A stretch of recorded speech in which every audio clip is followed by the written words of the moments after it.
Hey guys, and welcome back to How Logical. In this tutorial, we're gonna look at how to disable OneDrive backup. Now let us begin. As you can see, this right here is the application for OneDrive, and do note that I have already logged into my account.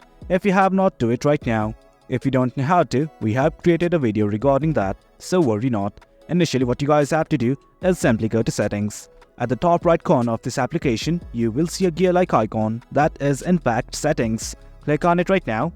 Then you'll be redirected to this page. Lots and lots of options, but worry not. Simply click on settings.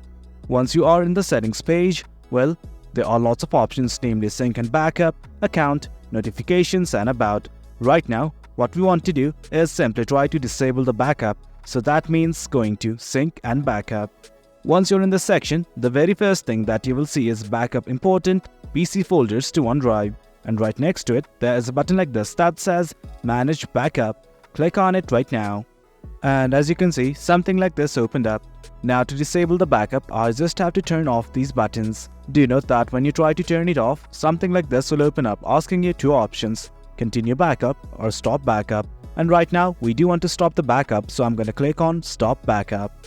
Similarly, I'm going to do the same for videos. I'm just going to toggle off this button and hit on Stop Backup. And guys, that's it. That's how we turn off OneDrive backup. It is quite easy. Hope you guys found this video informative, and for more content like this, do remember to hit like, share and subscribe. Your support fuels us. Until next time, thank you.